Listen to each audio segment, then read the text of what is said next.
Before we begin, I want to share a resource that can make your divorce process far easier and much less stressful. It's Hello Divorce. Hello Divorce gives you a guided, step-by-step path through your divorce with clear instructions, simple online tools, and support from real legal and coaching professionals when you need it. You get help with paperwork, access to affordable legal advice, and a process that is designed to save you money, reduce conflict, and keep you informed every step of the way. They've created a special page just for Divorce and Beyond listeners.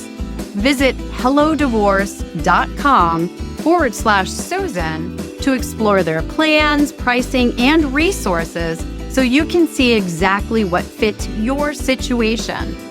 If you want a clearer, calmer, more empowered way to move through your divorce, start at hellodivorce.com/Susan.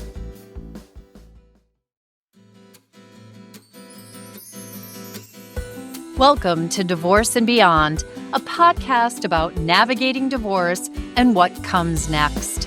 I'm Susan Guthrie. I'm a divorce attorney and mediator, and for more than 3 decades, I've helped people navigate divorce with clarity, strategy, and compassion. Each episode offers practical insight into the legal, emotional, and life decisions that shape your future. So let's get started. Welcome back, everyone, to Divorce and Beyond. So this episode is launching during what we call divorce season, the months of January through March. And if you are listening to this episode right now and going through this process, you might be feeling overwhelmed, frozen, or quietly panicked about the financial side of divorce. If you are, this conversation is for you, because here's the truth. Divorce may be a legal process, but in the earliest days, it feels emotional and financial. And when fear takes over, that's when the biggest mistakes are often made. So today, I am joined once again by 2 of my favorite financial experts in the divorce space, Chellew and Shanahan, the co-founders of My Divorce Solution and co-hosts of the #1 divorce financial podcast, We Chat Divorce. Karen and Catherine specialize in something I believe is absolutely foundational in divorce: financial clarity before legal chaos. They've developed a structured preparation platform and their signature Divorce Financial Portrait to help individuals truly understand what is in the marital pie before anyone starts slicing it up. And as you will hear today, that clarity is not just about numbers. It's about leverage. It's about confidence. It is about avoiding unnecessary conflict and cost. And most importantly, it is about empowering you to make informed decisions about your own future. So if you are sitting there wondering, do I call a lawyer? Do I keep the house? What is this going to look like financially? This episode is going to give you real insight and practical direction on where to begin. So let's dive in. Ladies, I'm so happy to have both of you back again. This is the perfect time to have you visiting with my audience again, because your financial expertise, and in particular, your financial portrait that you do for your clients, is something that my audience, who for many of them we know are sitting here in the early days of divorce season, contemplating how do I even start this process. I think that this episode is going to give them a lot of actual insight and action steps into what they can do to feel better and to protect their finances. So thank you so much for joining us again. Well, thanks for having us. We love talking to you and your audience. Of course. Thank you. Susan? This is a hot topic right now. We were just talking before we started taping, and divorce season really is in full swing. Everybody, I've in the past couple of days taped, I think 8 or 9 episodes with a variety of different types of professionals to bring together some of this divorce season content for my listeners. And every professional I've talked to has said that they are getting that outreach. They are hearing from people. The phone is ringing, or even more so, the inbox is full. How about you, ladies? Definitely. And tons of friends saying, I have a friend that I need you to meet. And it's a little concerning because the question is always, can you refer me to an attorney? Yeah. And we don't really think that's the first step. How do you refer an attorney when you don't know the complexity of someone's estate? Well, and I think that's a great point. My listeners have heard me say that, and my colleagues, the divorce attorney colleagues I have out there, are not always happy to hear me say, I say the same thing. I don't know or think that of hiring an attorney, except in a few particular cases. If there's some abuse going on, if someone's like trying to leave the country with your kids, if they're, dissipating assets and you need to stop that immediately. I don't think an attorney is the first person to hire either. I often say a divorce coach because of the emotional content of what is usually going on now. But I know you ladies think that, and I agree with you, there's equally important to start getting a jump on the finances. For sure. Well, it's a little different. Sorry, Karen. A little different for us because we are in the preparation platform. We're not looking to see what assets you're going to invest with us later on. That's not the role here. So getting prepared in tandem with your coach to handle the emotional standpoint is really powerful for yourself. It's the best way to set yourself up to be successful into whatever that success means to you, or to really start getting the confidence to move through this very difficult process. Yeah. And I think a lot of people, Susan, to your point, just by default and historically, if you're approaching divorce or thinking about divorce, I need an attorney. I need a mediator. And so it doesn't occur to them that a coach and financial preparation is critical to their journey, because we see what happens when that doesn't happen. When people hire an attorney or go to mediation, and then everything is out being processed and they're way back on their heels and not able to move forward effectively. Hence, 3-4 attorneys later, they're still struggling. Yeah, I just did that episode about a month or two ago about hiring and firing your attorneys and why that happens. And one of the reasons it happens is because people do rush out to hire an attorney right away when they're going through divorce. And often in that emotional moment, they hire the wrong attorney. They hire one that speaks to the fear they're feeling or the anger that they're feeling. And often that's not the person who is best suited to take you through the process. And I think what you say is very wise, ladies, if I can say that we know at the beginning of this process, yes, it's a legal process. You're going to need an attorney or to deal with the legal aspects of this in some way. That's how you get divorced. It's the only way you can get divorced, right? It's not a do-it-yourself thing in the complexity of the law.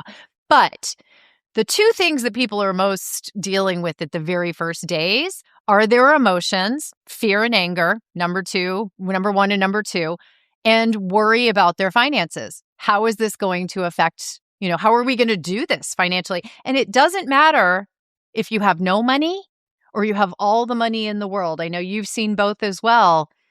Everyone's worried about the money, right?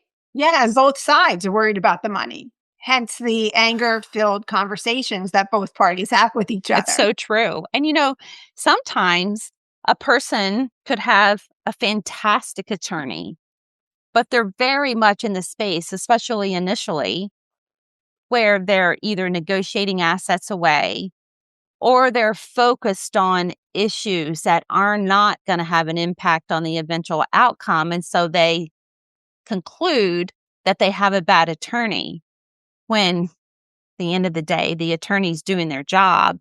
It's just what you're focusing on doesn't really impact your divorce like you think it would. Things that happened 10 years ago or 20 years ago or whatever it may be. I think a lot of people find themselves in that space too and don't realize it until a year or two out. Well, and that's a really good point, right? Like that people who are in this emotional space, who are feeling afraid or angry or both. I mean, I think they're two sides of one coin, right? Your fear leads to your anger and your anger leads to your fear. But they are in that space of wanting those feelings to go away. So they feel like once they've decided or they've been told that a divorce is happening, that the sooner they can figure everything out, decide who gets what, who's keeping the house. We know that's like the one they go to first, but I think there's this feeling like if we can just like quickly make decisions on these things, then this discomfort I feel will go away. I'm not going to, I'll still be sad or I'll still be angry, but at least I can move on because you go into a limbo. But when you start making those divisions, and you and I have talked about this on your podcast as well, I always tell them you've got to know what's in the pie before you start slicing that pie up. But everyone starts slicing the pie. You keep your retirement, I'll keep the house, and we'll figure the rest out. Right? And they've never even pulled together, well, what is the house worth? How much debt is on the house? What different types of retirement? So when people start doing that before, say, visiting with you, getting their financial portrait pulled together, that's when mistakes get made at the very beginning of your divorce, right? Yeah. Well, think about it. Everything we're saying, the first thing is that fear of, oh my gosh, I have to move out of my neighborhood that I love, that my kids' friends live in, or that my kids grew up in, and they won't have a place to come back after college. So I just need to keep this house. And so spouse is like, fine, you can have the house, but having the house doesn't mean that you're not giving up another asset. It doesn't mean you're keeping the house and all the equity in the home. It's that, yes, you are keeping the home, but what are you negotiating away by agreeing to that just because it makes you feel comfortable in that moment? You have to realize what the impact of that is long term. And so when we get to the point in our process where we're going through division scenarios, okay, you can keep the house, but guess what he's keeping or she's keeping for you to keep that house? Oh my gosh, what? I'm not going to have any money in retirement. Most of it's going to him. Now the realization comes in that I should not have made that emotional agreement before until I saw the whole pie, as you mentioned. That's so true. And there's another component to that as well, where people or, a couple will talk about, well, they call in and they'll say, well, I told him or her that he or she could have this, and we decided that, and I feel like this is fair. And I will always say, I understand that emotion, and I understand that you want it to work out. And so you're doing everything in your power right now to make it work out. However, once you get the full financial picture, to your point, Susan, once you understand the pie, you may have a different lens or perspective. And then you may be inadvertently creating conflict where none has to exist, right? Because you can't unsay things. And so all of a sudden, trust could be at risk. And, it could really impact your ability to negotiate a successful settlement. That is such an important thing for people to understand. I really want to drill that home because I've seen this in the room, both as an attorney and as the mediator, where the couple have had discussions on discrete issues, discrete financials, and they've made these, handshake deals. You can keep the house. You can keep your retirement. I don't want your baseball card collection. And then they find out the baseball card collection's worth $1 million. And they now suddenly want that. And so they renege on the agreement, right? They go back on it. You say something can't be unsaid. Actually, it can until it's a signed deal. It in can't be divorce unheard, court. right? Yes, right? It Yeah. can't, that's really good, right? It can't be unheard. But you are 100% spot on. You are already in a highly emotional situation. You just told the person that you would do something, and now you're, in their mind at least, going back on your word. You're reneging on a deal, and you're upping that level of conflict. And it was unnecessary because if you had held back on making decisions with a very practical approach of, let's find out what we're talking about so that we can both make really reasonable and good informed choices. It's for both of us and for our family. So why don't we approach it that way rather than this discrete, like, we've got to resolve these particular issues in that moment. And that's that financial or that, I'm sorry, emotional impact that I think drives people to address those immediate issues when everyone's better off if you don't. I'm almost glad though, if you are listening to this and you say, "Oh my gosh, I made that one-off agreement and it's going to cause more conflict." I'd rather have that than the cases that we've seen where they actually sign an agreement. I'm going to keep the home and quit claim deed it to you ahead of this.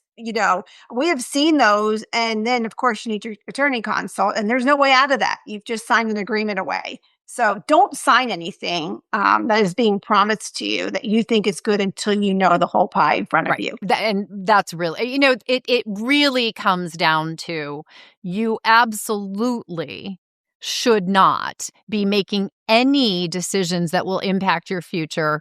Specifically, we're talking about finances here until you understand the finances. And I will say that's why I have loved you too and what you do from day one, because you provide people, it's actually a beautiful little package that you call the financial portrait, but it's your financial pie in a little book.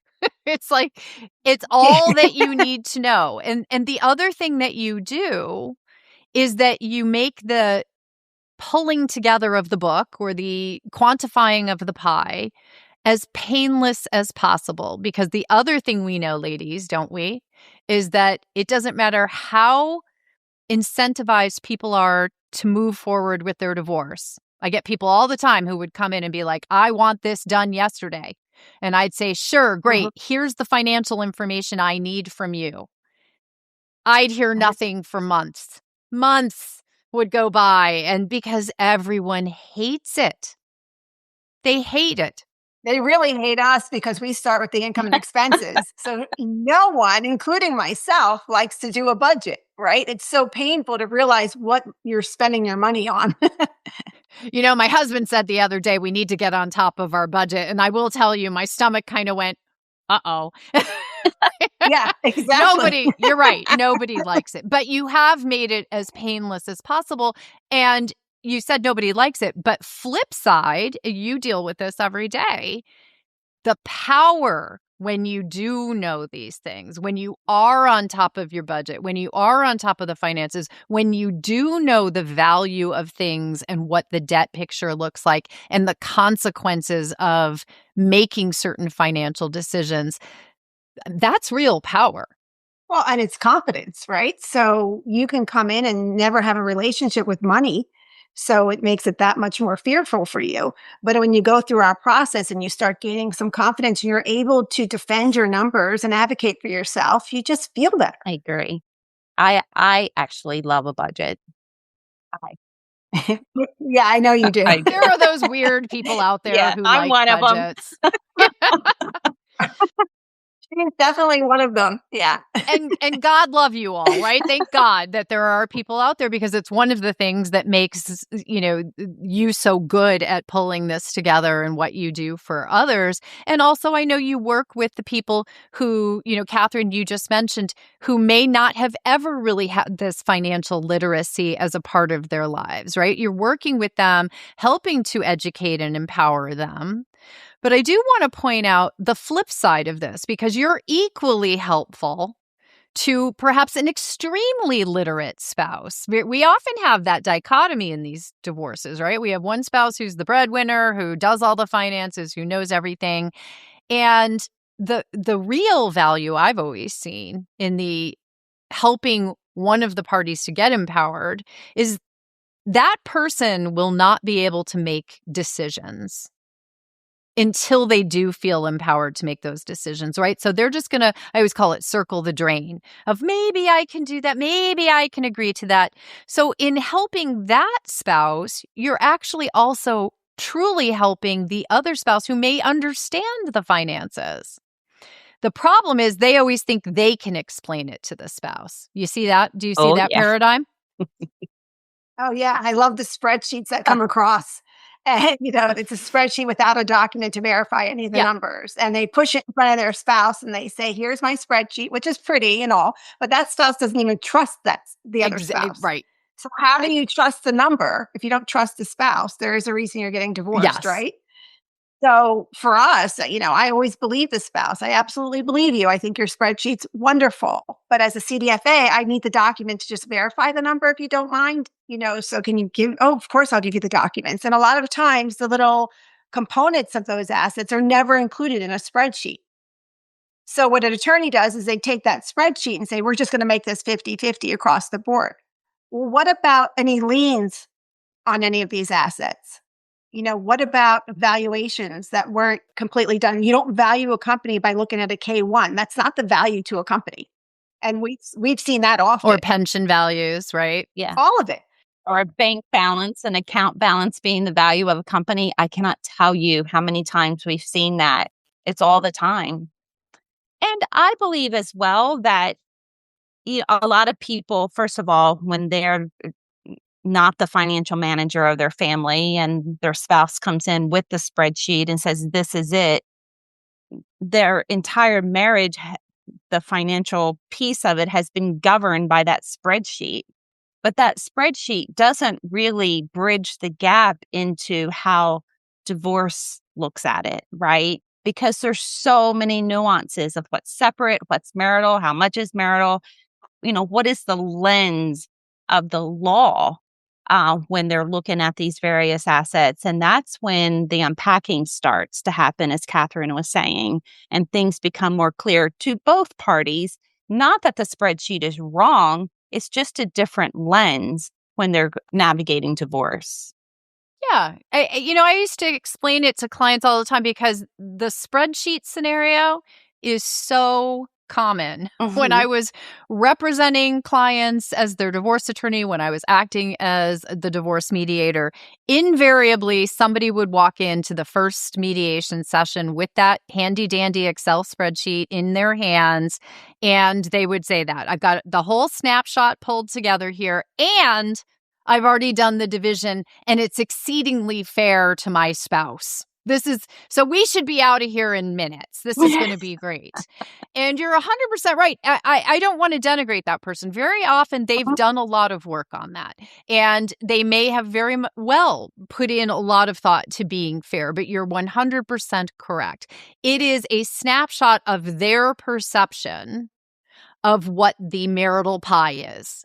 And that isn't always true. People, even the savviest financial people, can make mistakes or misunderstand, as you very adroitly say, Karen, the legal filter that you need the lens that you need to put on to be doing these values. And that's going to be different in every state. It might be even different, in multiple states. If you have assets in different multiple states or debt in different things, it's going to look different. And there's usually variables that also need to be taken into consideration. So if you're, as you mentioned, some of it might be community property, some of it might be separate, but you guys might not agree on what's community and what's separate. And if you people out there who are listening think it's black and white, what is community or what is separate, let me tell you.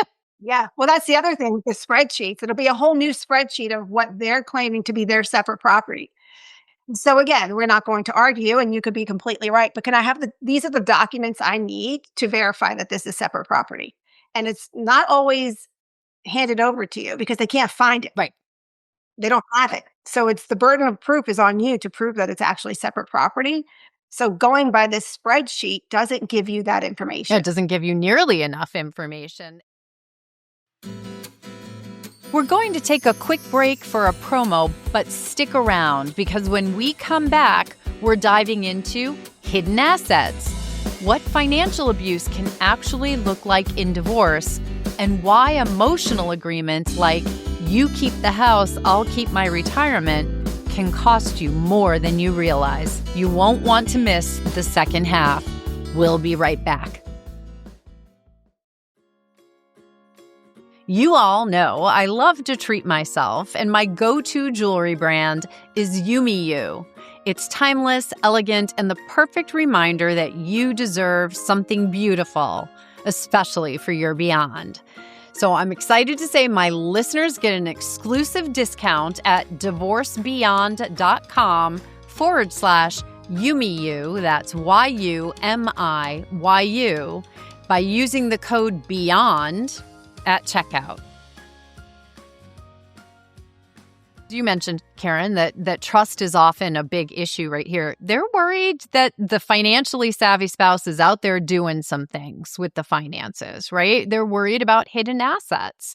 And when all that then spouse does is come in and just say, well, this is what there is, there's absolutely no allaying of the fear of the hidden asset. So how, I'm assuming that by getting copies of all the statements, by being able to go through everything, that's one of your key ways that you're able to help, assuage the fear of hidden assets. Yeah, I mean, the tax return does a lot of talking for people, right? So if you get 5 years of tax returns, you'll notice accounts that aren't on there. It's really hard to find foreign accounts now. That's a whole nother different animal. But statements do show transactions, deposits someplace. It shows in and out of monies that you want to be able to trace. But a lot of times people are talking about, my spouse had an affair 10 years ago, or my spouse did this 5 years ago. The question is, before you hire that forensic, is have your attorney validate that they will be able to even recoup that. Because they tell you that they can, and we don't see that happening. So you spend $100,000 trying to trace these transactions the last 5 years that you're not recouping. No, well, that's because usually you're negotiating a settlement, not, going to court. I mean, rarely are people going to court. And yeah, if you recoup, often it's a nominal sum that goes toward what they spent on the affair partner. And it becomes something that you end up spending as much money on what you recoup. And those are the questions. So I love that you bring that up, Catherine, because what we then see is there's the pulling together of the financial information. And I want to also point out, I don't love that people rely upon their divorce attorney to do the pulling together of their financial information. Can I just say, you all heard a few minutes ago me talking about how much I hate budgets and all of that stuff. I'm not a numbers person. I can do it. I was a really good, litigator and attorney on this topic. But you know what my favorite thing in the world was? A really good divorce financial professional who came in and pulled all that stuff together. And that's, what you two are doing. I don't want to pull all that stuff together. And you, by the way, don't want to pay your attorney $695 an hour to pull together all of the financial information. There's another benefit. Multiple times.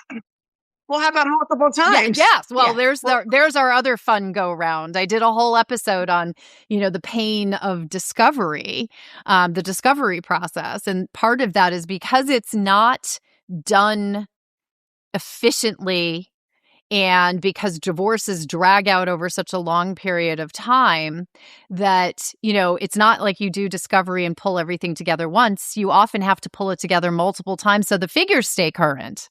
That's so true. And not only that, I always say, probably to everyone, I can't even understand why in this world we're paying two attorneys to collect the same document. Yeah. The millions of dollars that's being spent to collect the same documents is unreal. Yeah.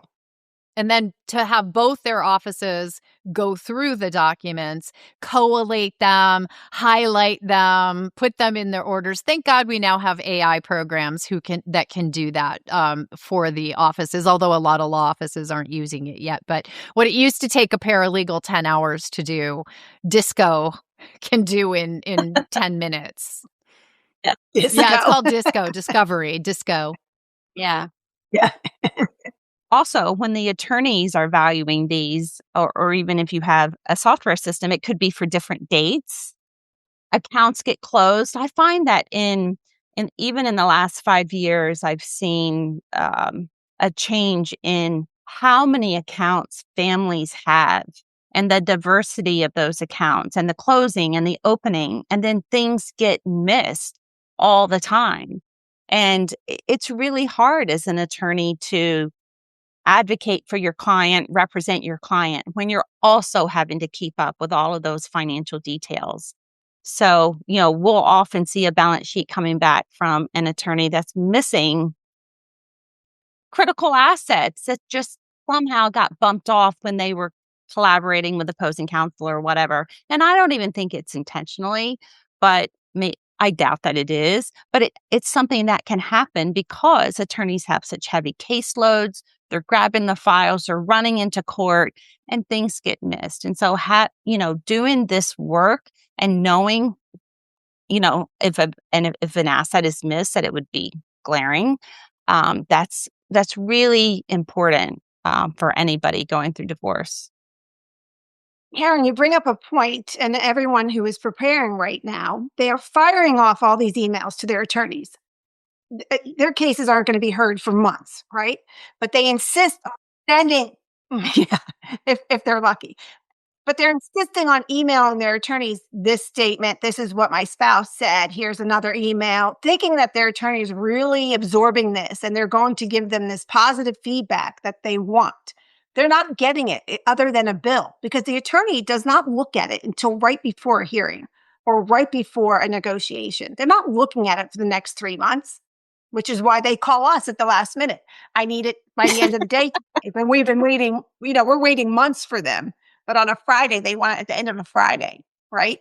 So if people could realize that you don't need to fire all this information off to your attorney right now in January, you need to get yourself prepared. For sure.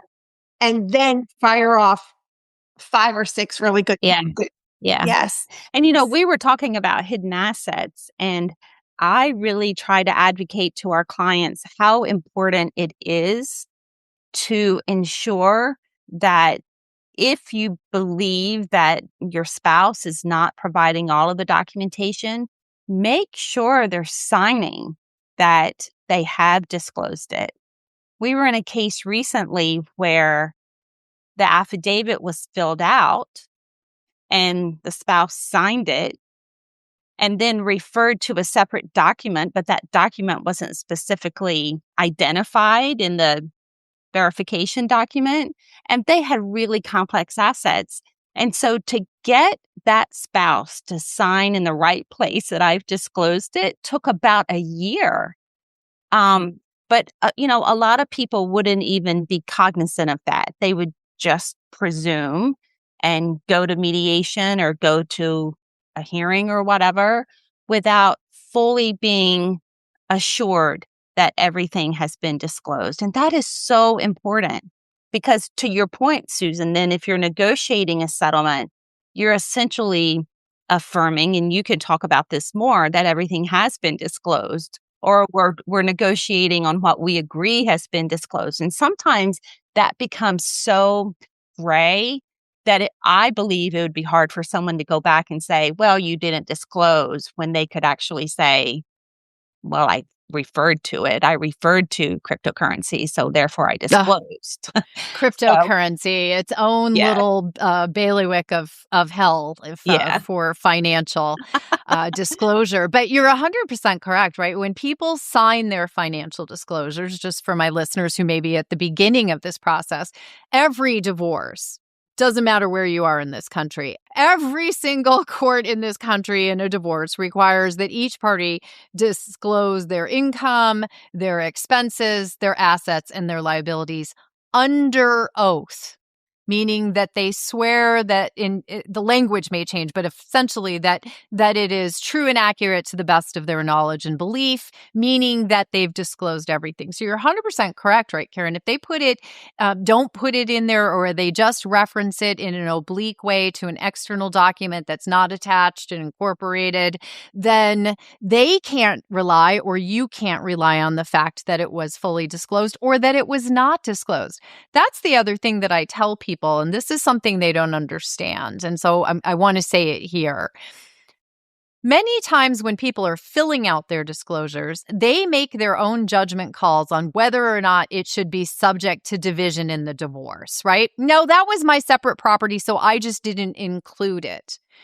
When you do that, you actually harm yourself. Because now you can't say, when my spouse waved off on that asset. They said, yeah, it was separate property or whatever, and I don't get a part of it. You don't get to rely on that because it wasn't disclosed to them appropriately. They can come back and say, I didn't know anything about that. You never told me about it appropriately. You have to disclose everything. Everything. And that's one of the pain points in this entire process, again, that I think you ladies do a fabulous job of alleviating, is you're the ones out there being extremely thorough and pulling it all together into that nice little snapshot. It's not a snapshot. I mean, it's a complete picture. That's what is the important part here. You call it a portrait. It's not just a one-page portrait. It is a book. It is. Yeah. And, we are advocates for financial clarity. And in divorce, financial clarity is sometimes knowing what you don't have, and what you don't have, sometimes you'll settle just to be finished, but at least you don't know it. It's the people who I run into that say, I wish I met you 5 years ago, because they didn't know what they didn't know at the time because they never went through the process. They just kind of folded and agreed to a spreadsheet, basically. Or trusted that their attorney was really advocating for them. But sometimes the attorneys don't even know what they don't know as well. Yeah, I think, I want to be careful to not let people think that the attorneys aren't out there working hard for them. But I think you made a really good point. No, I mean about the I think there's a good point. Everybody, it's your only divorce, right? The person who's listening here, your divorce is the only divorce you are concerned with, most likely. But you're 100% correct when you say attorneys have very heavy caseloads. And especially when you are approaching your divorce with a really traditional type litigation practice, what you said, Catherine, the attorney doesn't have the ability and time. And you probably don't have the ability and money to pay for them to have all of the time in the world spent on your file.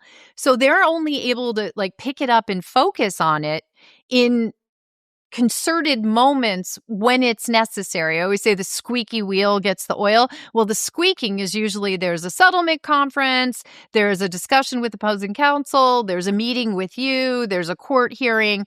There's some reason why the attorney needs to get up to speed.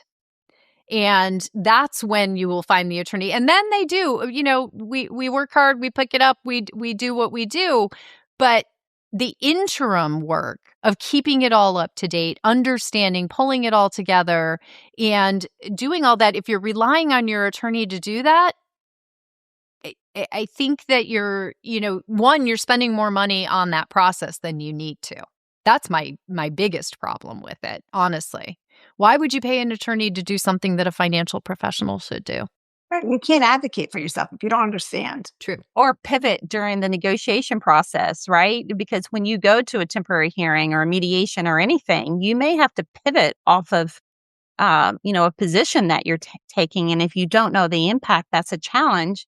And then back to the attorney, they want to pick up a file and be able to do their work. They do it every day, all day, every day, all day. And if they have to spend time bringing their client up to speed and educating them as to how things work, and that creates contention and then an inability to represent effectively. Well, and it's not the job of the lawyer. Our job would be to educate you on the legal ramifications and to give advice on that. But it is not actually our job, nor our role appropriately, to give financial advice or understanding. As that's nuanced by the law, yes.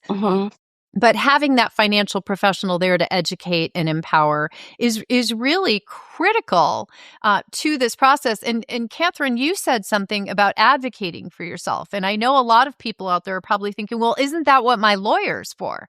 They're supposed to be advocating for me. But let me, clarify that as well. Your attorney is going to give you advice about what they think you should do, about how things should be handled, about how things should be settled. But the decision maker on what you'll accept is you. And so you actually need to be able to advocate for yourself with your own attorney. Not that you need to convince them, but you're going to have conversations with your attorney who then turns around and advocates for you in the setting. But you're going to make the decisions, not your attorney. That's exactly right. And you're going to compromise for yourself. And decide what you're willing to compromise on and what you're not. Mm-hmm. That's so true. Mhm. And I had a client talk with me this week or last week, just recently, where they were so upset that they had gone to, I think it was temporary orders hearing, and the attorney looked at them and said, "Well, what do you want to do?" And she said, "What do you mean? What do I want to do? What do I want to do? That's his job to tell me what I want to do." And I said, not really, because it's important that you are able to make decisions for yourself. Catherine this week had a case where it was a really tough negotiation and they were down to the wire, and the client was able to make a really good decision for herself in with work with her husband and Catherine. The reason she was able to do that is because she had done the work. She knew the financial impact. She knew what her A was, B was coming in. And so she was able to make that decision. And I just pointed out to Catherine, she was able to make that decision because she knew what the impact would be. She didn't have to go back to the drawing board. She didn't feel that someone was taking, her legs out from under her. Right. She knew what it would mean to her. And so, by virtue of that, she was able to make a good decision. That's empowered, right? That's empowered. She was able to walk into that process.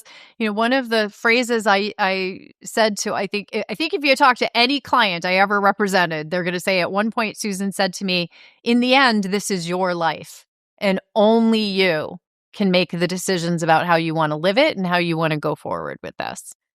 It is not, I'm going to go home to my life and everyone else in the office and your spouse will go home to their new life. But you need to be able to make these decisions." And so everyone, I think what's important here for people to hear as well is this is why a team is so important. Because everyone has their role and everyone has their wheelhouse. But it's all to support you, the person getting divorced, in making the right decisions for your future, right? The lawyer's there to help guide you through the legal process, to give you legal advice as far as that is relevant to what's going on. Your financial advisors are there to help educate you on the finances, on to empowering you to make decisions around those.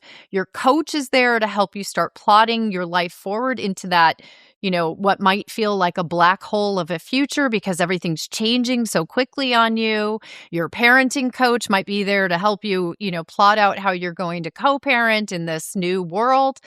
Every member of your team is there as a different leg to the stool that you're sitting on. I totally agree. But financial clarity is really the basis for all those other successful relationships. Because it's really hard to co-parent when you're financially unclear. It's really hard to get through the emotions with your coach if you're financially unclear. It's hard to work with your attorney if you're financially unclear. And it's hard to move on with your life if you're financially unclear. Good, bad, or indifferent. Maybe you do have to go back to work. Maybe you don't, and you're going to volunteer somewhere. It doesn't matter what it is for your situation. Just be financially clear. Yeah. Oh, so that's really, I always said to clients, one of my jobs as an attorney, and one of the reasons why it's so important that you have an attorney you trust is it's not just my job to tell you the good stuff, right? That we're going to go in and I'm going to get you everything that you want and all that. A lot of the job of the attorney is to tell you the stuff you don't necessarily want to hear, but you need to hear and you need to understand. And you're really correct in saying, it's not like you being financial professionals did not come with a magic wand, I assume, and you can't just make money appear for your client. So voila, you will have no money worries in the future, right? Sometimes what you probably have to discuss with people is it's going to look really different and you're going to have to address things very differently in the future. There's still power in that knowledge and an ability to then forge a different path forward. Hiding your head, the ostrich syndrome that so many people get, people out there, if you are listening and you are like, I don't want to deal with any of this, that's ostrich syndrome. That's sticking your head in the sand and just assuming that your lawyer's going to handle it, or you can trust what your spouse wants to decide, or believing that the court's just going to figure it out for you. The best way to move forward is for you to make those decisions and what you all do. And I'd like you, maybe as we're closing this out, if you could describe, I keep talking about your financial portrait and how you help people and what you would be doing. Say someone out there who's listening knows divorce is coming or is wanting to get empowered around their finances, get some clarity around their finances. They give you a buzz, they reach out through an email. What do you do with them? What does the process look like? Yeah. So we have developed a divorce preparation platform. It's an online platform, 10 steps, very structured because as we all know, divorce can be very chaotic or it can seem chaotic. So we take you through step by step by step. And at the end, then you have all of the data and documents you need for your financial disclosures. You have an inventory of your key and supporting documents. You've gone through your expenses and understand how to defend them and how the courts interpret them and how we will get on the phone with your attorney if you have an attorney involved so that we're all working together with you. Susan, to your point, it's very important that we take that step because you need your team behind you.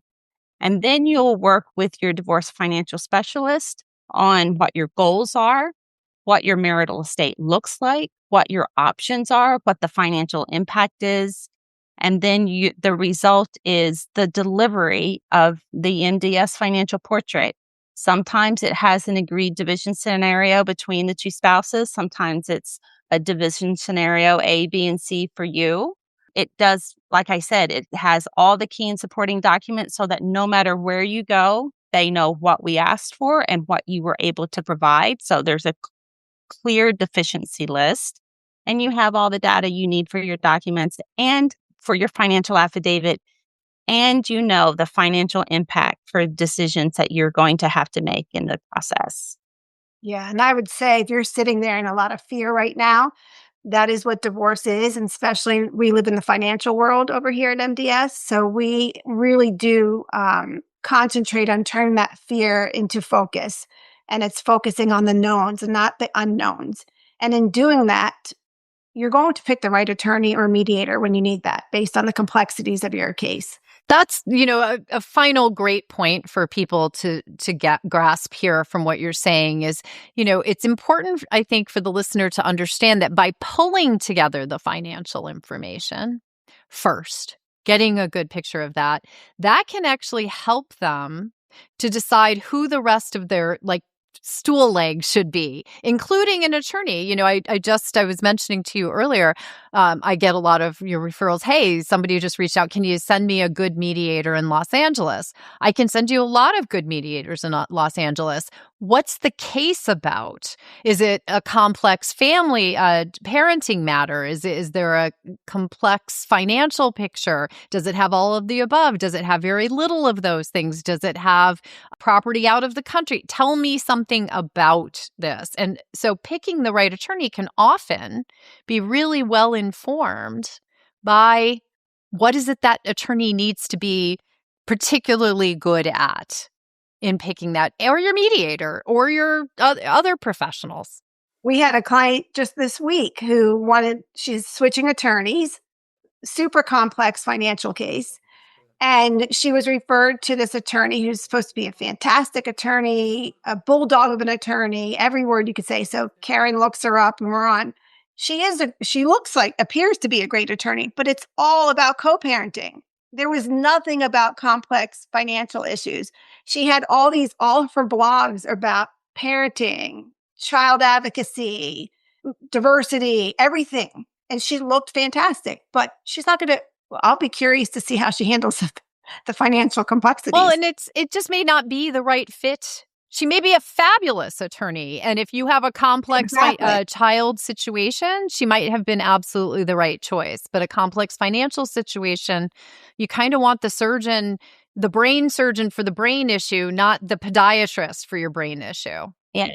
And then the other layer of that, Susan, is your pathway or your approach. Are you looking for a mediative attorney or a litigator, collaborative, or maybe you just need an attorney that's really good at writing contracts, getting your marital settlement agreement formalized. So there's that whole approach as well. And we often say, wait as long as you can to hire an attorney, even if you need to get consults in the meantime, so that you get the one that's best suited for you and your family. Yeah, it's a key component. And I was just talking about this earlier today with one of my listeners who reached out, and the biggest mistakes are often made in the first few weeks of divorce. And one of those big mistakes that's probably the most common one I see is when people hire the wrong attorney. And again, it could be very much the situation where they hired a great attorney, but whose specialty is something other than what their particular case needs. The bulldog, that phrase, is the most common situation I see, right? Because you're in a moment of fear and maybe anger. And so who is the most attractive attorney to you then? It's usually the one who's going to fight for you and protect you and do those things. But in the end, when you're able to, and you are empowered and you are able to advocate for yourself and you know where you want this to go, that bulldog very likely is going to cause more conflict and cost and time loss in your case than they are going to be moving you forward to your divorce. And that's when you see these changes of counsel, which also, by the way, it's not a bad idea. I don't want to dissuade people from doing it, because sometimes it's absolutely the right thing to do to get the right attorney involved. But it will delay your case, because now that new attorney has got to get up to speed and try to reset some of the negative that's happened up to that point in time. That can be hard. So I'm really delighted with the insights that you have shared here with people, because I hope that it's gotten across to them just how important it is. If they are out there right now listening, feeling paralyzed by the emotions, how do I do this? I don't know what to do. I don't know where to start. Getting in touch with you and your 10 steps, process that's online, you walk them through it, literally holding their hands in an electronic fashion for what to do for one of the hardest parts of any divorce. Nobody likes doing the financial part. I bet, Karen, even you who likes budgets, probably doesn't like sitting down and pulling together every form and every statement and maybe you do. I don't know. I don't. I do not. Right? Nobody enjoys the pulling together of the financial information. You have made it as painless as possible with the best product possible at the end of that. And I think that's the most important thing for people to hear. So let's leave them with how to get in touch with you, how to find out more about getting their own MDS Financial Portrait. Sure. So you can find information about us on our website, www.mydivorcesolution.com. We're on Instagram, all the social media platforms, and we have a podcast, We Chat Divorce. We also have an online community where we do bi-monthly workshops, just giving out information that's very helpful to people navigating the divorce process. So reach out to us and we're happy to see how we can be of service. That's wonderful. I didn't know you had the community. What a wonderful thing to do. Information. I always am telling clients we live in an age where there's so much information out there, but you have to be careful where you get it. And so if you're looking for financial information, this is a good place to start. Not with ChatGPT, right? That's a whole nother podcast. I've actually done some blogs on that issue. It can be helpful. It can also, there's things you can do with AI. There are things you should not do with AI. One of them is your finances. For sure. Ladies, thank you so very much for joining me again and for helping everyone out there who's in the midst of divorce season, or who's even just maybe divorce curious, or just feeling the fear around the financial aspects of this, to get some clarity and some insight. You're always wonderful guests. I very much appreciate having you as experts on the show. Thank you for having us. Thank you, Susan. Before we wrap up this episode, let's pull out a few golden nuggets from this conversation. First, divorce is a legal process, but that does not mean it should begin with legal action. Most often, it should begin with financial clarity. You have to know what is in your marital pie before you start dividing that pie. Second, emotional agreements made in the early days can feel productive, But without understanding the full financial picture, they can actually create long-term negative consequences that are very hard to undo. Third, hidden assets and financial abuse are real concerns, but reacting from fear is different than preparing from knowledge. Documentation, organization, and clarity reduce conflict and protect you. And finally, confidence comes from understanding. When you know your numbers, when you understand the impact of your decisions, you can move from panic to power. And that is where smart divorce begins. If today's episode helped you see something more clearly, take a moment to reflect on one insight you can carry forward, one decision you can approach differently, one next step that feels more grounded. Divorce is not a failure.